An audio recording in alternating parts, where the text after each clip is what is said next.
Is this working right now? Yeah. Check. 1, 2. Everybody tuning in out there in the world of web. Welcome to another great Off Lip Radio show. Neil, show number. Is it 600, 400? 600, isn't it? 600 and we'll call it 652 tonight. We got a great show.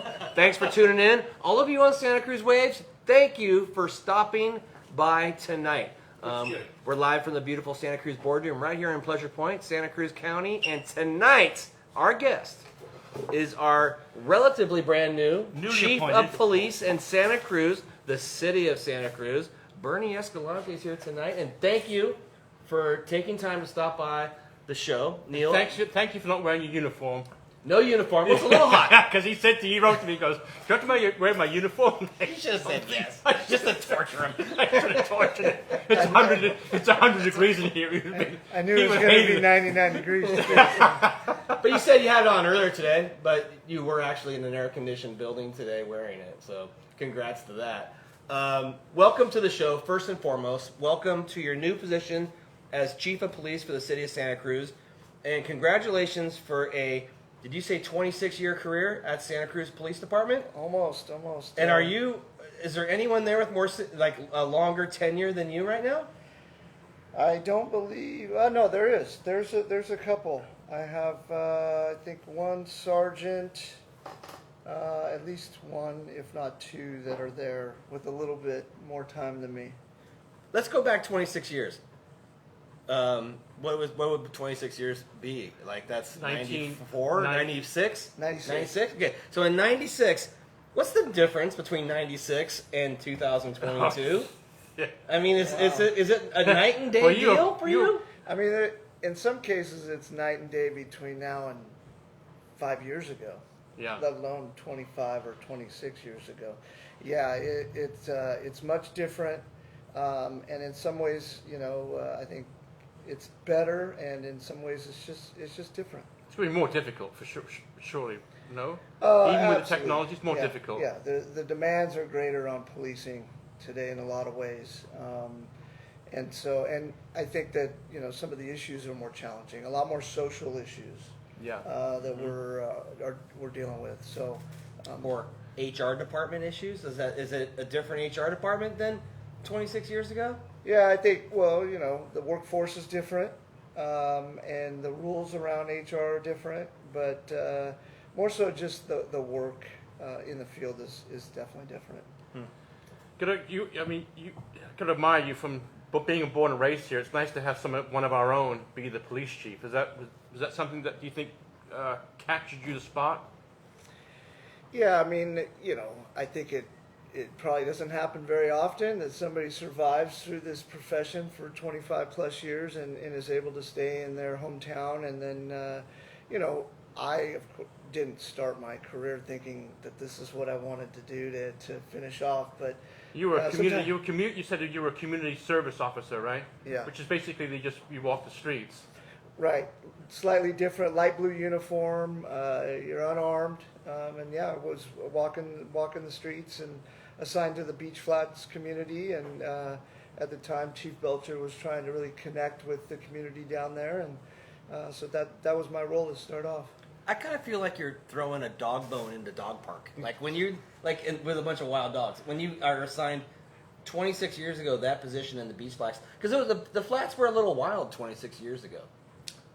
Yeah, it was much different 26 years ago. It definitely needed more police presence, for sure. Back then? And it also not only needed police presence, but it needed the community involvement and engagement, because that's such a huge part to our success in policing is the community being involved, trusting the police department, and building relationships. So, strategically, it was a great move. It makes sense. I mean, if you talk to the neighbors, they get to know you, they trust you, right? Is that sort of the feet on the streets mentality? Exactly, and it's not just a one-off situation. They see you, every day or 4 or 5 days a week, and so it was a great opportunity to connect with the kids when they got out of school and got off the school bus, play basketball with them. It was a good time. Did you want to be a policeman at that time, or were you just kind of like, just try this out for a little bit? Did you know? Yeah. You know, I think I can remember a police officer coming to my class up at Westlake Elementary School when I was, I don't know, maybe fourth grade. And I just really looked up to the uniform. And so I think I always really knew what I wanted to do. Right. And at that time, I had just gotten back from Europe. I was playing baseball over there. And it was time for me to change channels in my life. So, yeah, and I always really envisioned being a police officer at the city. Did you try and make baseball as a profession?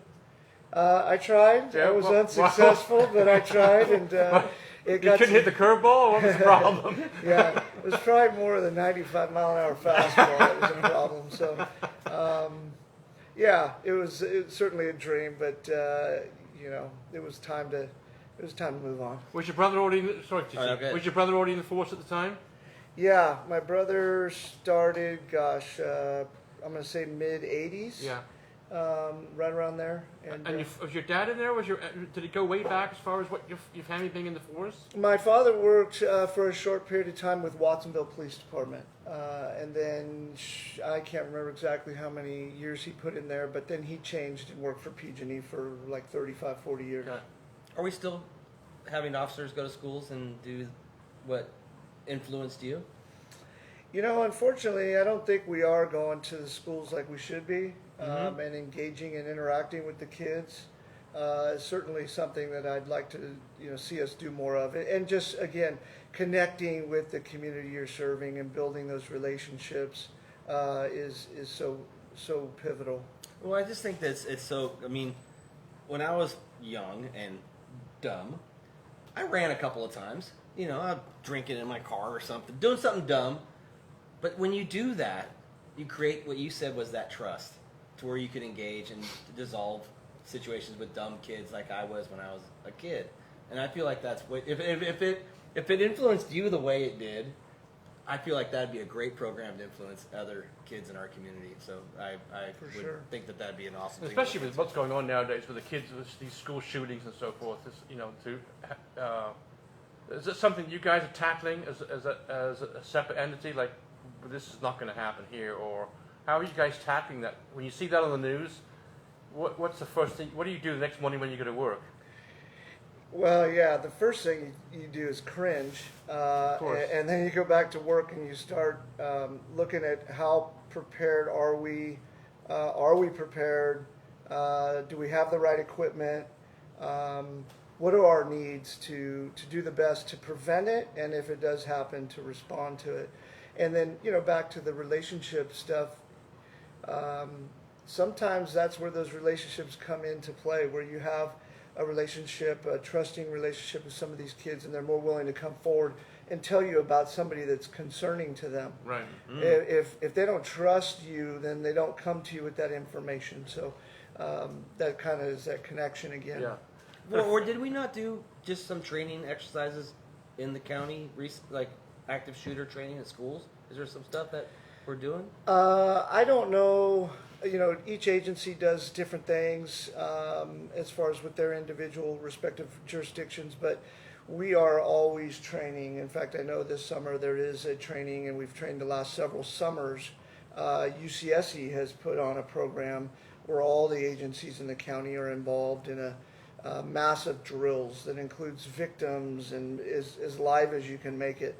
And we've used a few different schools in the county to train. So always something you got to be prepared for. Unfortunately, you can never think that it's not going to happen here, because that's the first thing you hear on the news, right? Well, but 26 years ago, that wasn't as much of a thought. No, it wasn't. It definitely is more of an issue today.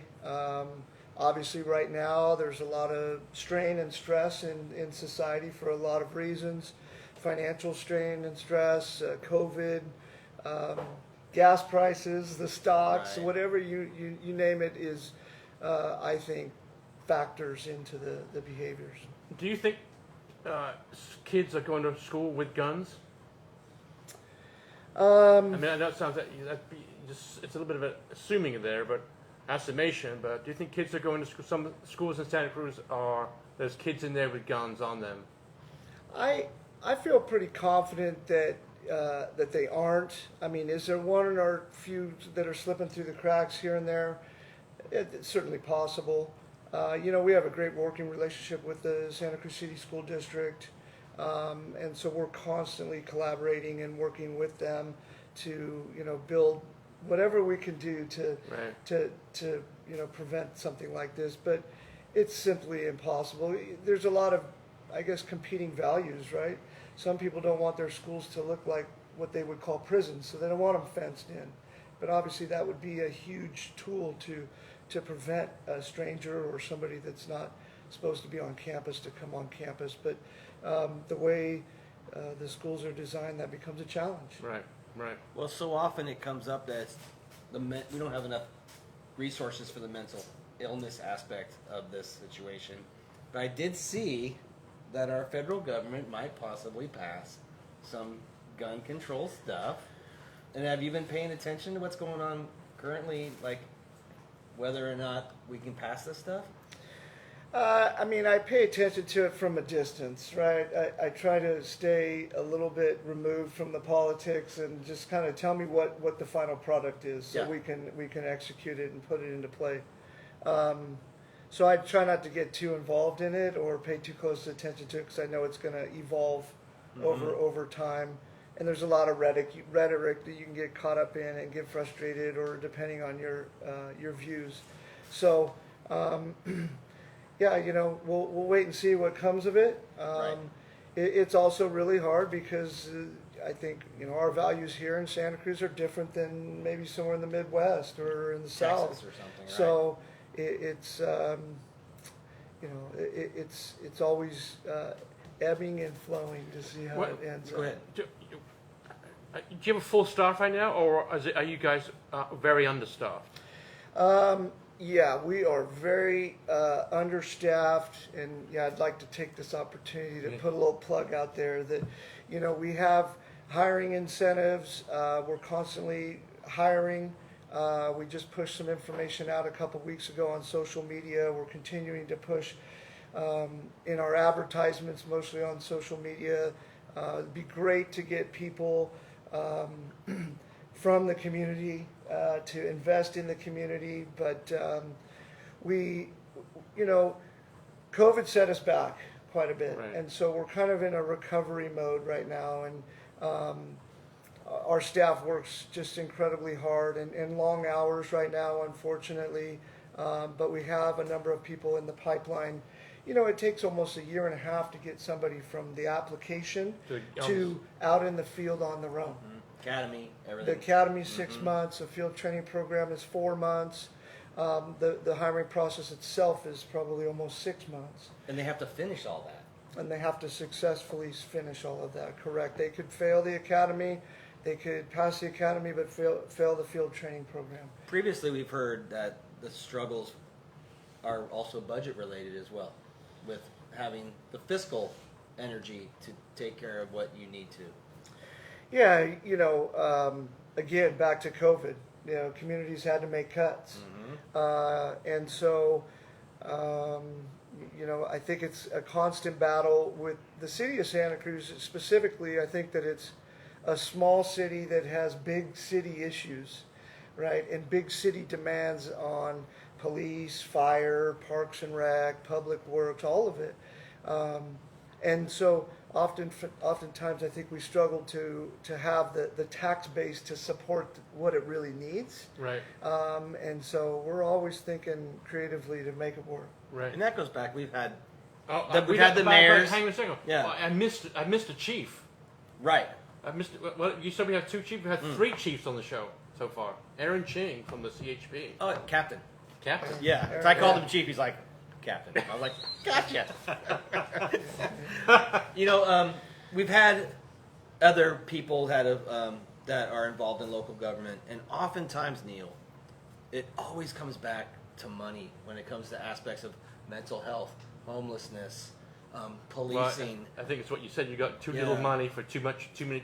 The big city thoughts. with too little A money. lot of demands. Right? A lot of demands, for sure. So you're not only a police chief, you're a lobbyist as well, right? To create this the monetary demands that your force needs to keep our community safe, but also at the same time to grow as our community grows. Is that like, how do you do that? How do you increase your budget? Yeah, it's funny because you don't get into this job thinking you're going to end up being a lobbyist at the very end. You grew up as a police officer all your life or all your career. Yeah, I mean, you just have to get creative for sure. Police officers are expensive. Mm-hmm. Our biggest chunk out of our budget is personnel. We have very little discretionary funds in our budget. So, but then, when you put the officers out in the field, there's a lot of expectations, right, of how they can perform, how they deal with the homeless, how they deal with the mentally ill in crisis. And so that comes with a lot of training and needs for equipment and all of those things. So the money aspect is endless. There's a lot of competing demands within the community too, right? Mm-hmm. It's not just the police department. Did Chief Mills just hand you the keys to the truck? The baton? Or did he pass the baton, or did he say, "Hey, come on in, get over here"? Did he give me a couple? I want a couple weeks of your time. Well, you were working together before he left. Yeah, I worked with Chief Mills for probably the whole time he was here. 4 years or so. And he did a lot for me to prepare me and pave the way for me to be his successor. So I'm grateful to all of the things that he taught me, and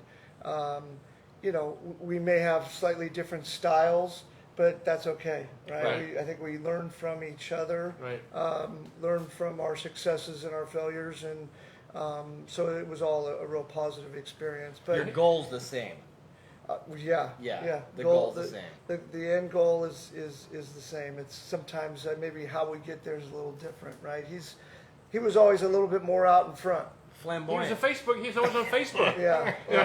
And I don't do Facebook. No, that's right. I don't do it. I stay away from it. So, but he was on that he was on that all the time. Yeah. Well, and he did a lot of things for our organization as far as building that community trust and legitimacy, right? So that's something that we were missing at that time.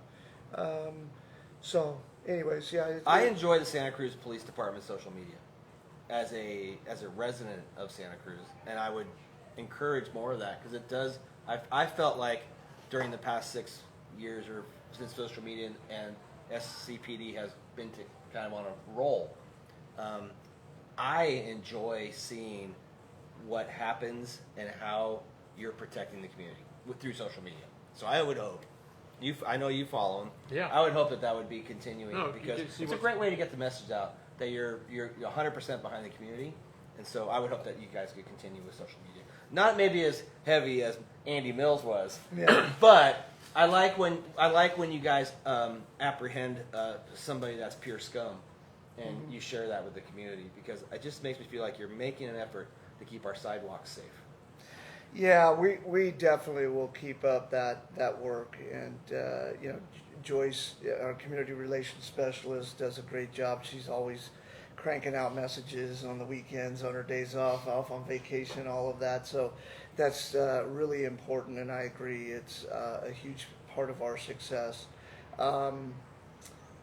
But again, there's competing values for everybody that likes to see photos of the work that we do and the photos of the arrestees. Right. We get just as many emails that complain about why we're embarrassing somebody, and so you have to balance it. Right.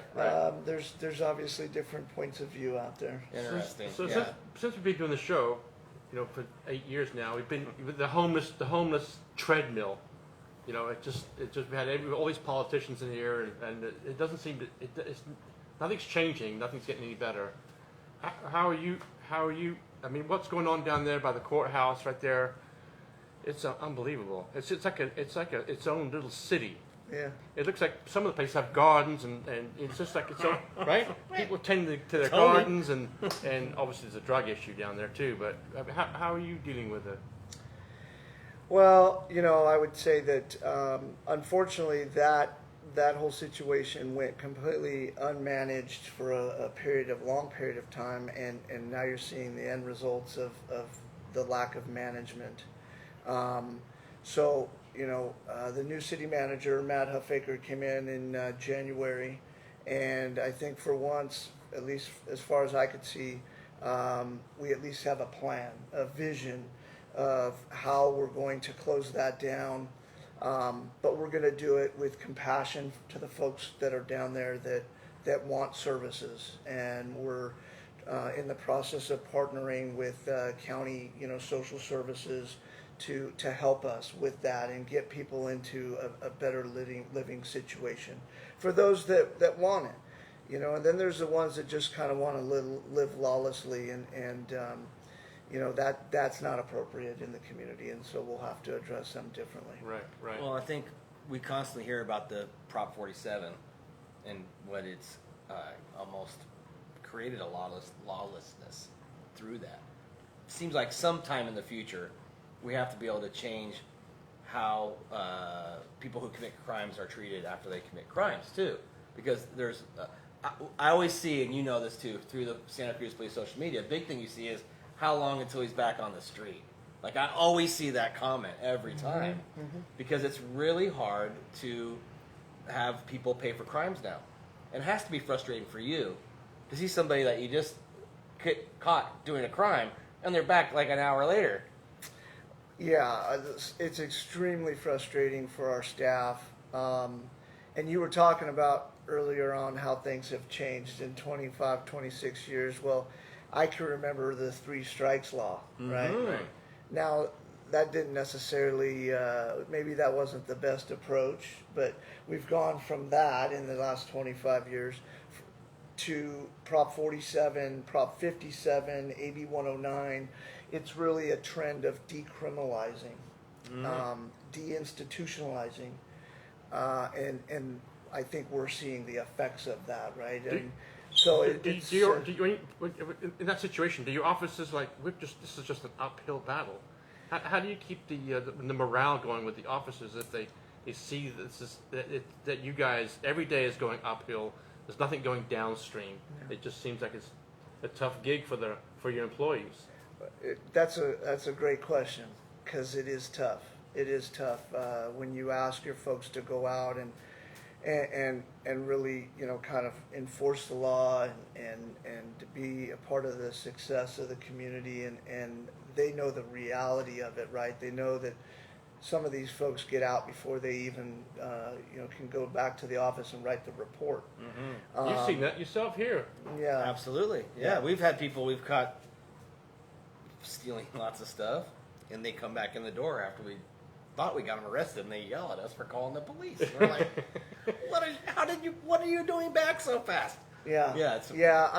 I always encourage the community to stay a little bit more or a lot more engaged with what's going on at the state level, because there's legislation that's still going on today that is really trending towards just decriminalization, and I don't necessarily believe that locking them up, throwing away the key is a solution either, but I was raised that, you're held accountable with consequences, and I really wonder what kind of consequences people are facing.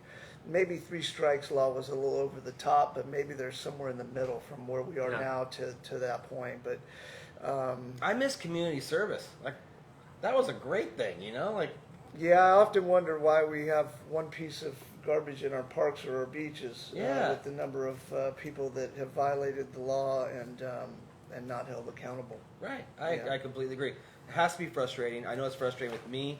I know it's frustrating with our community, how you can't leave a bike in your yard like we used to be able to do. There's a lot of things that the community's frustrated with.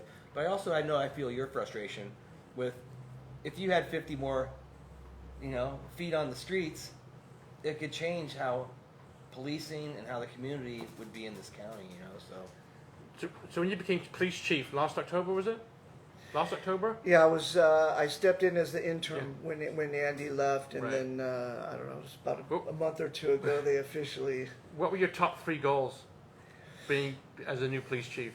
Well, the first and foremost for me was staffing, and inside the organization. And I keep using the analogy that I feel like before I can ask them to do more work, I have to take care of the staff and the morale and try to lessen the strain and stress on them. And I use the analogy of, driving your car to and from work or whatever. Once in a while you got to change the oil. You got to take care of the engine, right? Well, my staff's the engine. If I don't take care of the engine, the car's going to fail. Right.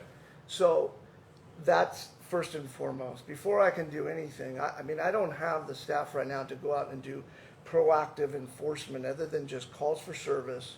That's what I got right now. So that was the biggest one, Yeah. and the most glaring goal for me. Do you get a lot of calls for service at this time? I mean, and then you kind of weed them out, like, yeah, this is more important than this one, or is it? Yeah, our dispatch center Right. that dispatches for the whole county, that's what they do. They prioritize based off of the circumstances Okay. that are described to them, and so we take them in, as we can, and the Right. lower priority ones sometimes get stacked down below for a little while. So if they call 911, 911 will decide who the call goes to. Yeah, depending on the Right, circumstances. and the location. Exactly. Gotcha. Well, yeah, it's weapons involved. Is it in progress or did it happen yesterday? All those sort of Or things. would it be a sheriff's issue? Is that how it gets split up? Or Yeah, oftentimes, they'll ask where did the crime occur, and then it gets,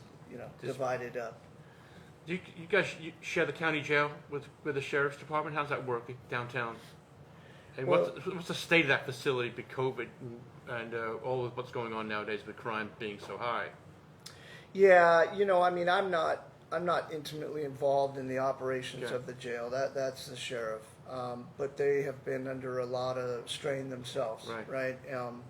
If it wasn't COVID, which required them to space people out, and so their population had to be reduced, they have staffing challenges, right? So they only can open up so much of the facility that they could supervise. You also have other factors that like Prop 47 or 57. So you have a lot of these. The governor has wanted to close state prisons, right? And they've saved a lot of money. I don't know how much our surplus is as a state right now, but it's a lot of money, right? Mhm. And I would argue part of that is because some of these prisons are closing. Well, those folks are being transferred to the local counties to take care of now. So now the county jail that's not built for a long-term stay Right. is dealing with some hardcore criminals that have been transferred from state prisons back to our county jail. Well, those folks are now taking up spaces for the folks that are committing crimes here in our community. Right. So there's no room. There's no room. No. And I had a friend who was a sergeant down at our county jail. I've been on many tours there. They have great food for the staff. But it would be an awesome field trip for like elementary kids to see, because you would never Yeah, commit a you crime wanna take if a you bit- saw what goes in there, because it's overcrowded. We know that. They literally sleep. If you're a rookie, if you're a newbie, you don't get a bed. You get a plastic boat. It's heavy, and you're in there until your trial's done. So you could be literally a murderer. So I'm going to tell you a quick story. In there, they have wards. So if you're on the blue team, you're in this one. The red team, this one. If you're a sex offender, you're in this one. So in the sex offending area, there's literally very scary humans. And then there's a couple of 18-year-olds who had sex with the 16-year-old next door, and their eyes are this big. It's like you want to get Well, scared it's straight. Like you said, 18 years old, the consequences, Right. You have an 18-year-old kid, Yes. right? Yeah. They know Yeah, the it gets they know a little more real when you go in there for sure. Right. Scared straight is what that is. Yeah.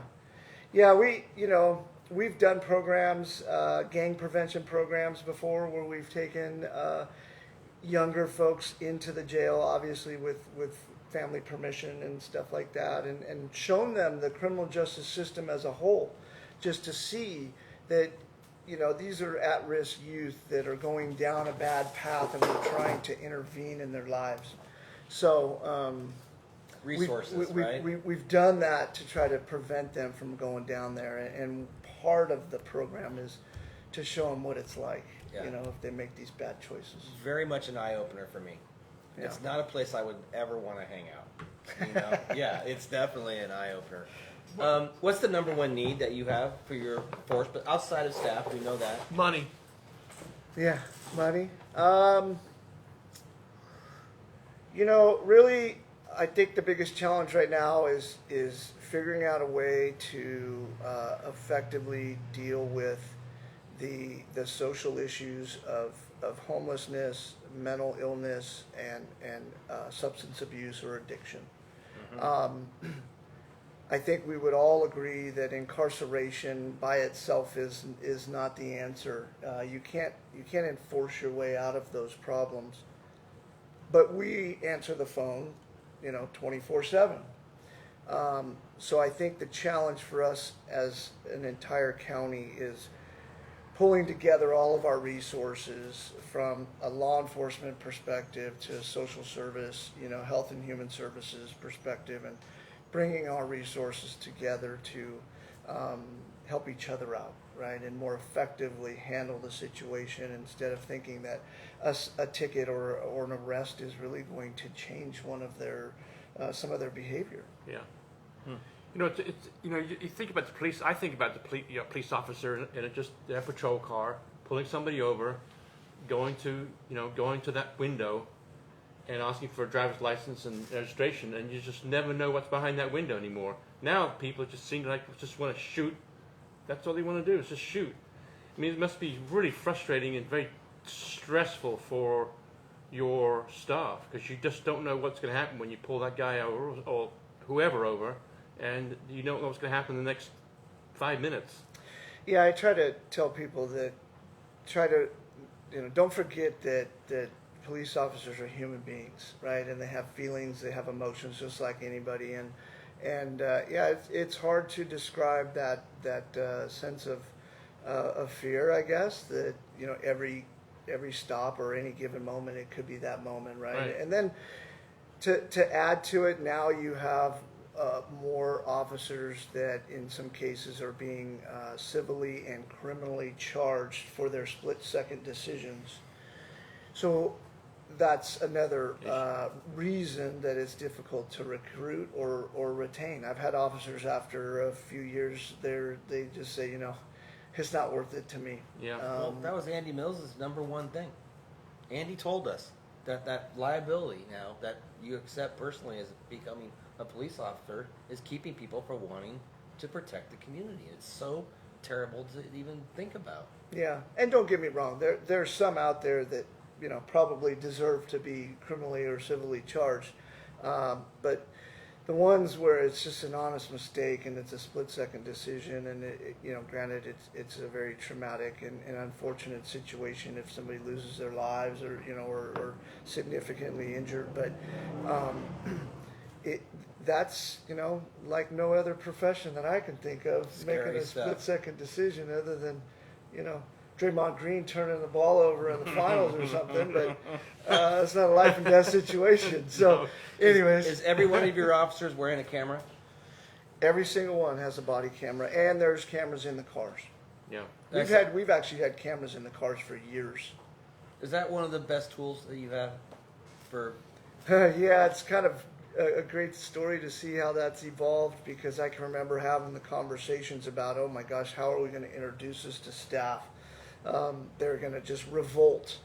And there was some pushback, but for the most part, I think that they had already done their homework and they realized those cameras actually help the officers probably 99.9% of the time more than they hurt them. Right. Yeah. Because obviously, for the most part, you have honest officers that are just doing their community service, what they've signed up for, and that's really protecting them, not the bad apple.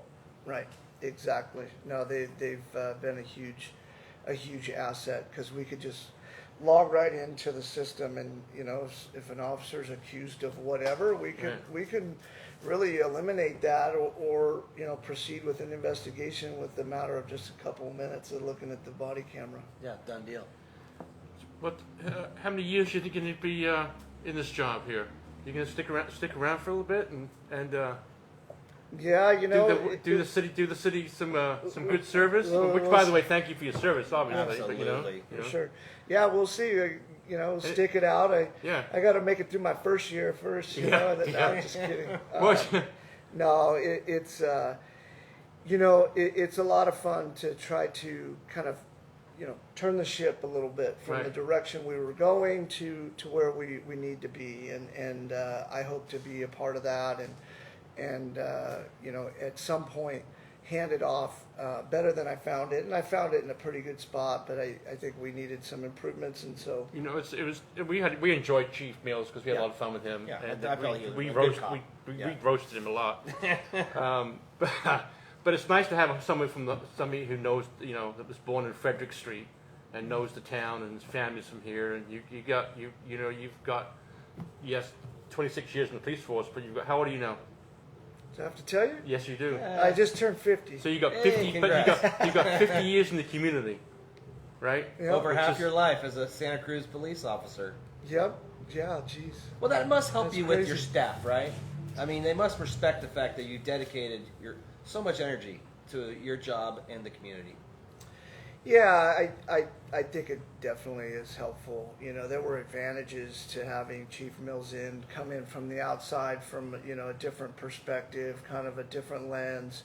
And I think there was a lot of great things that happened for sure. But I think, I think it goes a long ways. You get some automatic, credibility when you you worked your way through the ranks, and now you've somehow landed at the top. Love it. What's been your best day as an officer so far in your 26 years? Is there one day that kind of like sticks out as your best day? And of course, I'm going to ask you the opposite too. What's your worst day? I think a lot of good days. Probably the one that stands out to me the most is back when I was a sergeant in investigations, and I picked up a cold case. It was a sexual assault of a young girl in her home in the middle of the night. Somebody broke into the apartment and committed just terrible acts. And I actually responded to the call as a patrol officer, and so then fast forward, 5-7 years later, I picked up the case. We knew, or we thought we had a really good idea who did it, but we couldn't find them. And so I picked up this case and just worked it, 10 minutes here, an hour here, just when I had some time, and got a lot of other, state and federal resources involved in it. And so the day that I got the call that the FBI had found him, and I got to drive to the facility and interview this person, that was, and then ultimately being able to call the family and Wow. and let them know, and actually get to meet the young lady in person, and they had moved out of the area and tried to restart their lives and stuff like that, understandably. But that was a huge success. Got one of the that's cool. bad guys off the street, you know? Yeah. That's And your worst day? Worst day. And how did you climb out of that day that you are going to tell us about? Worst day, by far is when Butch and Elizabeth were killed Yeah, I was in gonna line say, of duty. right. That one I don't think will ever be. I hope will never be beaten. I think, to be dead honest with you, I don't think you ever climb out of that. You don't really? No, I think. There's always times where I'll think of either both of them or one or the other. Something will happen around the office, or people that knew them, that work with them, will refer back to them. Oh, imagine what Butch would do here. Were you in uniform that day? So I was in investigations. I clearly remember because I was. I actually had a large knee brace on, and because I had torn a ligament in my knee trying to snow ski. which is why I hate skiing. Never did it and never will do it again. And so I was, rather restricted in my movements, but I was at work, and Butch and Elizabeth actually worked in investigations, when they were investigating that case. So, so not only was I working, they were under my span of control. So you go through guilt, you put blame on yourself. There's a lot of different emotions that you go through, but I don't know, and that's the part that I don't think people realize, whether it was an officer or if you're involved in a shooting where somebody loses their life or some other traumatic. I don't think people realize how much that weighs on us, because we're human. Right. Yeah. I mean, I can remember a call where an infant died of SIDS death. It's not a real common, Right. but I mean, I'll never forget that call. Right. Ever. Right. Right. I mean, and so And that just you never actually get out of Does that. the You police- try to manage it. does your department, the police, is there therapy that the officers can go to? Like if someone dies or this baby, are there therapeutic services that are available to your officers? Yeah, that's one really good thing that has improved a lot in policing is the services that are available, and just kind of the stigma around raising your hand and asking for help. When I first started, it wasn't real popular. You just dealt with it in different ways, but now, we have a peer support team. There's a lot of outside resources that we offer folks, and it's much better now, Yeah. and more equipped Yeah. for the trauma that we see. But it's still tough. important. I mean, Oh, yeah. suicide rates among officers is high, Yeah. comparatively speaking. So that's a resource that you have to offer, I'm sure, just Yeah. to keep everybody's mental state peppy. Yeah, wellness is a huge thing, right? And that's why, back to one of my primary, number one goals is staffing, which I think increases wellness. There's less strain and stress, but there are resources. But at the same time, sometimes it's hard to get it out of them that they need the resources. Right. Can you before we end the show, can you tell us your typical day? Grab a cup of coffee. 5 o'clock a.m., 5 a.m. Out of the jump donut, out of bed. out of the donut shop, and then I do like donuts. I Who will doesn't? admit to that. Yeah, who but doesn't? I gotta try to watch What's out. your favorite donut though? Usually the maple bar. Oh, Actually, with the custard filled ones? No, I like Oh, the come circle. on! That's I've kind of worked my way from the big bar to Yeah. the circle one. It's a Yeah. little smaller, so So the maple glazed. yeah, something like that. Yeah. We should have bought some. I don't think I would complain. Actually, So 5 a.m., jump out of bed. I think usually I probably wake up somewhere around 2 or 3 in the morning and start thinking about staffing and how can I possibly pull us out of this rut right now and change the direction. And then I'll go back to sleep and then wake up probably around 6 and hit Pete's Coffee and look through some emails that came in. Some people thanking us and some people yelling at me about certain situations, and figuring out how to address some of the problems. And then a lot of meetings, a lot of Zoom right now, and then usually I'm able to fit in some lunch. Sometimes I forget about lunch and it comes at 2 o'clock instead of noon. But I do try to wrap up my day with a visit to the gym. We have a workout facility at the department. We saw it. Yes, Yeah. nice. Yeah. It's just important for me to burn off some of the bad energy, and I feel a lot better. In your door, like you said that before when you started, you did, you fend for yourself. It wasn't cool to ask questions. Now, is your door open for all your officers to come say they have a problem or a situation or issue they want to talk to you about?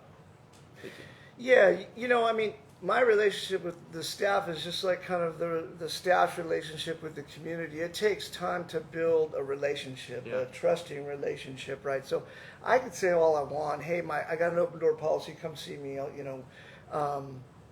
But over time, you have to establish that credibility and that trust where they know they can come to you and respectfully maybe complain about something or voice their displeasure about something and not be fearful of any sort of retaliation or whatever. Right. So I think the higher up I've gone up in the ranks, the more important it is to listen and talk less, Yeah. to yeah. be honest. So Well, I try to listen, understand the value of letting people vent sometimes. Why we were given 2 ears and 1 mouth. Yeah. It's more important to listen. Yeah. Well, thank you for your coming on the show today. We appreciate it, and thank you for your service, of course. Thanks for helping me. Hope you can drag you down here more than once. We'll get it back in here. Quick thought: if you were able to put your classified ads out and offer $25,000 more per year in salary, would that change things? I'm not going to say that money won't help, but most people that I talk to, it's not necessarily a money thing. Obviously, cost of living in this county Very high. is difficult for a young man or woman trying to put together a family and buy a house and all of that. It's tough. Yeah. Right? And many of your officers live outside of the area Yeah. where they can for afford homes and Yeah, for sure. So it's money would help for sure. But I think deep down it's the strain and stress of the job, kind of the national narrative and all of the challenges with booking people into the jail and all. They don't see the end results of solving problems. Right. It's just a never ending cycle, right? So I think it's more of we're trying to focus on valuing our employees as human beings and how we treat them. It's the little things, really. So can you repeat once more to the audience, like hiring? If someone wants to come for a position of Santa Cruz Police Department, how do they do that? Well, you can go onto the City of Santa Cruz website. Okay. You can go. There's a link there for jobs, long list of all kinds of jobs for the whole city. We're hiring for community service officers, which you could be younger, more of like 18, 19 years old, to start there, get a foot in the door. Or is that an academy thing first, or is that No. you're trained in house? And Yeah, so it you might train- be, if you're interested in law enforcement, a great way to get your feet wet and see if you like it. Kid I know from C-State Golf Course, Gabe, he wanted to become a police officer. That's what he started with. Yeah. Honking meters and Yeah. and Yeah, and they get to. I mean, that's how I started. I Yeah. got to learn a lot before I got hired as a police officer, and then ultimately go to the academy. Made your contacts. Yeah, you Realize- learn a lot about yeah. report writing, using the radio, geography, how they do things, the right forms to use, and a lot of things. So, That's an hourly position, I guess. yeah, right?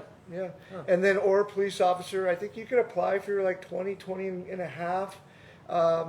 You fill out the application and submit the proper forms. And away you go. And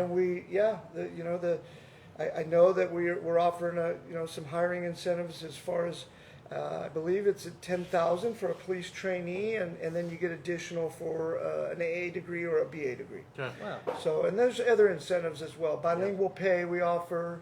The big thing is benefits. We offer a great benefit Yeah, package. yeah, The yeah. problem is a 21-year-old doesn't see Need it. that. Right, they don't need They it. don't see Yeah. that yet. Yeah. But when they get to the point later in their career and in their life and they have a family, Yeah. they realize, wow, we have a great benefit package. Yeah. But it's not Yeah. Something is super at the sexy forefront on of the front of the flyer, right? So I understand, but Yeah. But that's like, I'm sure that package is probably $20,000 or $30,000 a year. yeah, no, And you add that right on top of your salary, and it really makes a big difference. So that's the City of Santa Cruz website. yes. You can go on there, check it out, and if you want to be a community officer, great way to get your feet wet. See if it's a career maybe you want to take. How long would you say the academy is? 6 months. Academy 6 months, and if we hire folks, some people don't hire folks. They want people to go to the academy on their own and pay for it on their own. We hire you and send you to the academy, pay you while you're in the academy. And how many stars are on your collar?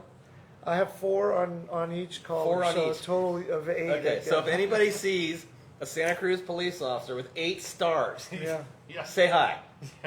Okay, right? Yeah. Ask for a job. There you Ask for go. a job. How about that? That is awesome. Yeah. Bernie, thanks for coming on. Oh, yeah, thanks for having me. we Thanks, appreciate it. We appreciate you and what you're doing. Your job's hard, stressful, but our community is better for you trying so hard. So thank you for that, Appreciate it. because we need leadership. So thank you, Yeah. Neil. Next week we got Emmanuel Guzman coming back. Yep. The best skateboarder to come out of Santa Cruz has been Emmanuel Guzman, and so proud to have him back. So E-Man is back next Tuesday. Yep. El Jefe, Yeah. Bernie Escalante, very, you, sir. very happy that you are at the helm, and I wish you nothing but the best. I wish that your staff is safe and everyone has the best of health. So thank you for coming on the show. Thank you, guys.